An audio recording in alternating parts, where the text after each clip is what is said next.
অনেকদিন পর এমন একটা ভিডিও বানাতে বসেছি যে ভিডিওতে অন্তত শুরু থেকে শেষ অবধি পুরোটাই কনফার্মড ট্রান্সফার আপডেটের ভিডিও। একটা কোনো সিঙ্গেল রিউমার নেই, একটা কোনো অ্যাডভান্স স্টকসের কথা নেই, একদম অফিসিয়ালি সিগনেচার কমপ্লিট হয়েছে এই রকম আপডেট একদম ভিডিও শুরু থেকে শেষ অবধি রয়েছে। সেখানে ইন্ডিয়ান প্লেয়ারের কথা বলবো, সেখানে বিদেশি প্লেয়ারের কথা বলবো, অ্যান্ড ডেফিনেটলি শুরু থেকে শেষ অবধি ভিডিওটা দেখতে থাকো, কারণ অবশ্যই বেশ কিছু ইন্টারেস্টিং ট্রান্সফারের আপডেট এই ভিডিওতে আমার শেয়ার করার রয়েছে। ক্লাব ওয়াইজ বলবো, প্রথমেই বলবো এফসি গোয়ার কথা। এফসি গোয়া আমাদের একজন চেনা ইন্ডিয়ান ফরওয়ার্ডকে সই করিয়েছে, ড্যানিয়েল লালিমপুইয়া। মে মাস 2026 অবধি তাকে আপাতত আমরা গোয়া জার্সিতে দেখব। ইমপ্রেস করতে পারলে ম্যানুয়েল মার্কোস রোকাকে বা ম্যানেজমেন্টকে সেটা আরও লঙ্গার টাইমে যাবে। এর আগে যদি ড্যানিয়েল লালেমপুইয়ার আমরা কেরিয়ার গ্রাফ দেখি, তাহলে অবশ্যই তাকে আমরা বেঙ্গালুরুতে দেখেছি, তাকে মুম্বাইতে দেখেছি, তাকে আমরা লাস্ট জামশেদপুর এফসিতে দেখেছি। তো সেই ড্যানিয়েল লালিমপুইয়া ইন্ডিয়ান ফরওয়ার্ড, তাকে আবার আমরা এফসি গোয়া জার্সিতে দেখব। প্লেয়ারটা একটা সময় খুব ভালো উঠেছিল, অনেকেরই মনে থাকবে, খুব বেশ কয়েক বছর আগে, কিন্তু যতটা পোটেন্সিয়াল ছিল ঠিক ততটা নিজেকে তুলে আনতে পারেনি। এবার দেখা যাক এই সিজনে ড্যানিয়েল কতটা ভালো খেলে। আর অলরেডি আমরা জানি যে এফসি গোয়া কিন্তু তার আরও একজন ইন্ডিয়ান ফরওয়ার্ড, অর্থাৎ তাদেরই ফর্মার প্লেয়ার ঈশান পান্ডিতা, তাকেও কিন্তু সই করিয়ে নিয়েছে।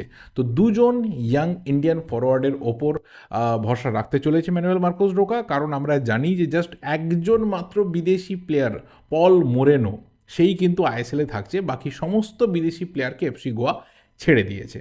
এই হচ্ছে এফসি গোয়ার সিচুয়েশন। এবার দেখা যাক, আরও হয়তো কয়েকটা ছোটোখাটো ডোমেস্টিক সিগনেচার এফসি গোয়া করাবে।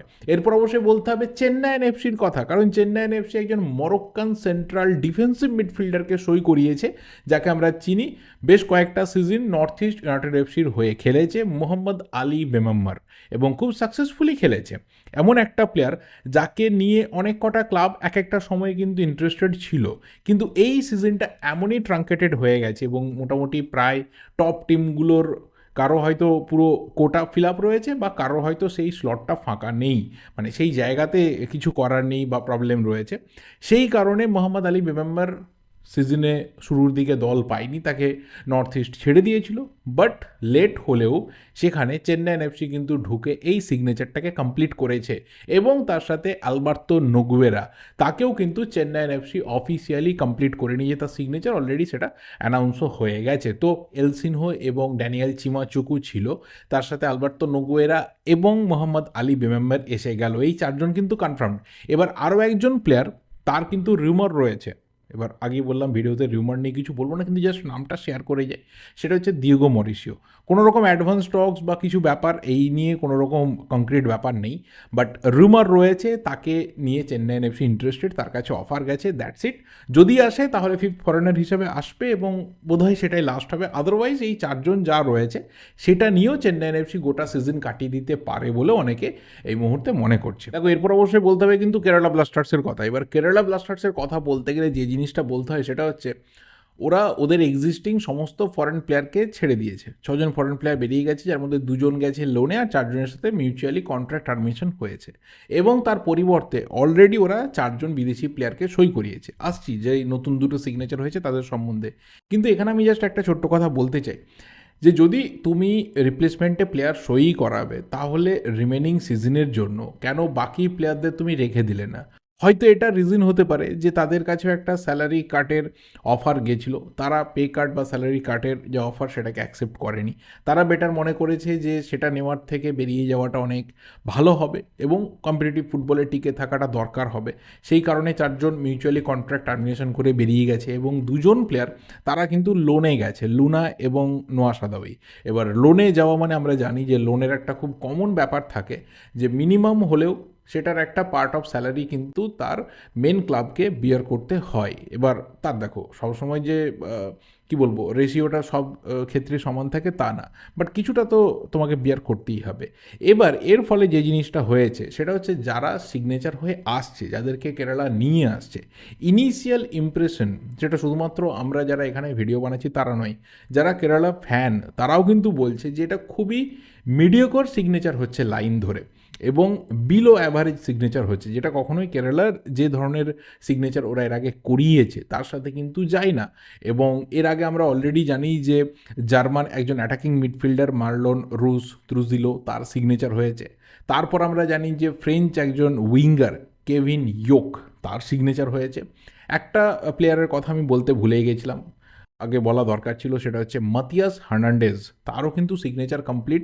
এই মাতিয়াস হার্নান্ডেজ হচ্ছে একজন 28 বছর বয়সী ডিফেন্সিভ মিডফিল্ডার, স্প্যানিশ প্লেয়ার। এবং আজকের যেটা লেটেস্ট রিক্রুটমেন্ট ওদের অফিসিয়ালি ওরা জানিয়েছে সেটা হচ্ছে 33 বছর বয়সী একজন Spanish centre forward Victor বার্তোমিউ।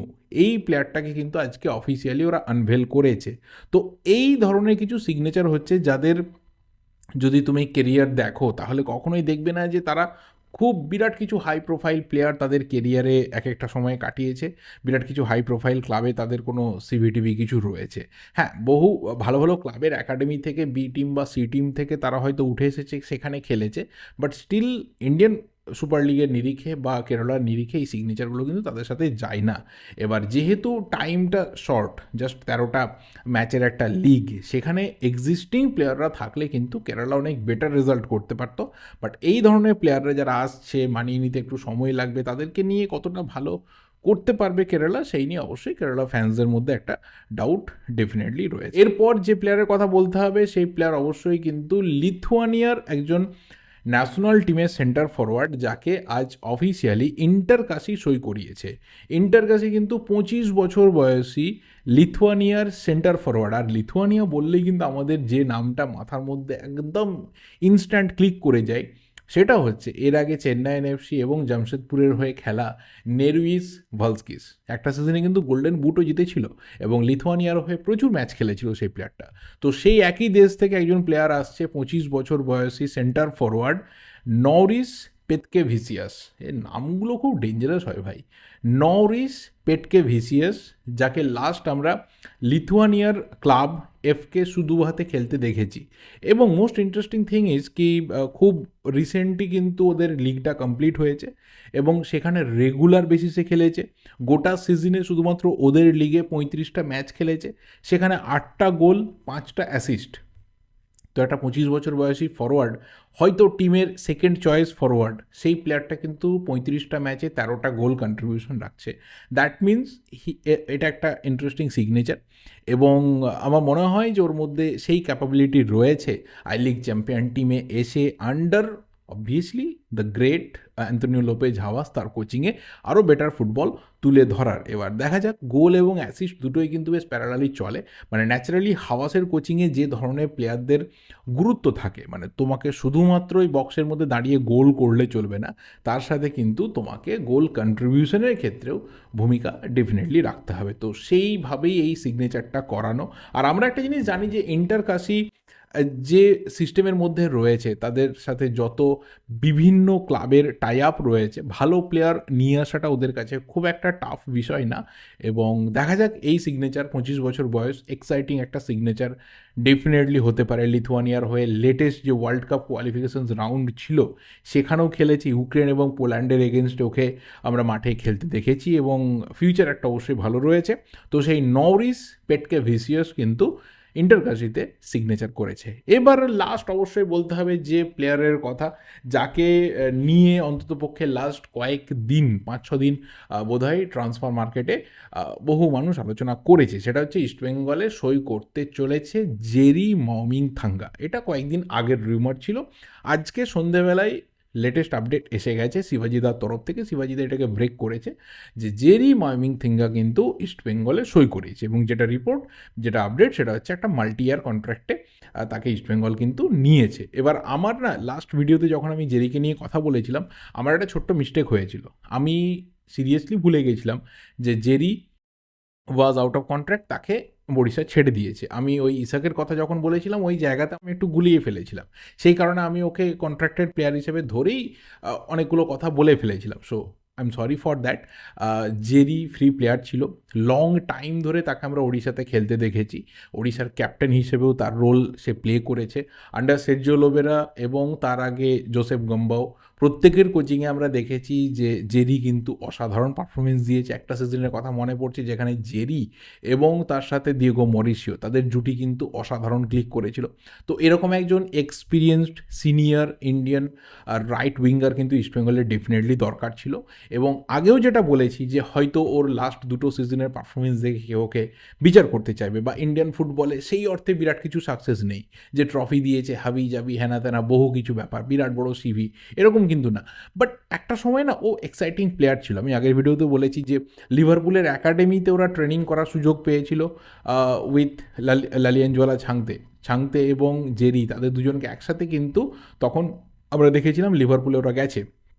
Most probably ওরা বোধহয় ডিএসকে শিবাজিয়ান্সে ছিল, সেখান থেকে ওরা এই সুযোগটা পেয়েছিল। এবং ট্যালেন্ট তো ডেফিনেটলি ওর মধ্যে ছিল, কিন্তু আমি আগেও বলেছি, আমি এখনও বলবো যে যতটা ওর ফ্লারিশ করা দরকার ছিল, হয়তো আজকে যত বড় ওর নাম হওয়া দরকার ছিল, আমরা খুব মিডিওকোর প্লেয়ারদের দেখি তাদেরকে নিয়ে প্রচুর নাচানাচি হয়, কিন্তু ওর মধ্যে যে ট্যালেন্ট ছিল সেটা হয়তো অতটা স্প্রেড করেনি বা নিজেকে অতটা তুলে ধরতে পারেনি বা সেই কনসিস্টেন্সিটাও শো করতে পারেনি। বাট প্লেয়ারটা সিরিয়াসলি খুব ভালো এবং এক্সাইটিং একটা সিগনেচার ইস্টবেঙ্গলের জন্য। যেইভাবে বিপিনের সিগনেচারটা হয়েছিল, সেই দিনও বলেছিলাম যে বিপিনকে নিয়েও শুরুতে সবাই নেগেটিভ ছিল, বাট বিপিন প্রুভ করেছে যে এক্সপিরিয়েন্সের কি দাম রয়েছে, এবং তার সাথে যদি ফর্ম থাকে, যদি ফিটনেস থাকে, তাহলে সে কিন্তু ডেফিনেটলি মাঠের মধ্যে রেজাল্ট দেবে। তো সেই জায়গা থেকেও ডান দিকটা যেটা ইস্টবেঙ্গলের একটু নড়বড়ে ছিল, একটু আরও মজবুত করা দরকার ছিল, সেখানে কিন্তু ইস্টবেঙ্গল জেরিকে নিয়ে আসছে। এবং অবশ্যই এডমুন্ড লালরেন্ডিকা এবং জেরি দুটো মানে অসাধারণ অপশন ইস্টবেঙ্গল কিন্তু ডান দিক থেকে পেয়ে যাচ্ছে। এবার দেখা যাক সেটাকে কাজে লাগিয়ে অস্কার ব্রুজো বহু বছর পর, কয়েক দশক পর ইস্টবেঙ্গলকে ডোমেস্টিক লিগে চ্যাম্পিয়ন করতে পারে কিনা। এই সিগনেচারটা নিয়ে তোমরা কতটা এক্সাইটেড ইস্টবেঙ্গল ফ্যান হিসাবে অবশ্যই কমেন্ট করে জানিও। বাকি সমস্ত আপডেটসগুলো নিয়ে, সমস্ত প্লেয়ারগুলোকে নিয়ে তোমাদের কি ওপিনিয়ন অবশ্যই শেয়ার করো। দেখা হবে পরের ভিডিওতে। এই ভিডিওটা এখানেই শেষ করছি। Thank you, good bye and good night.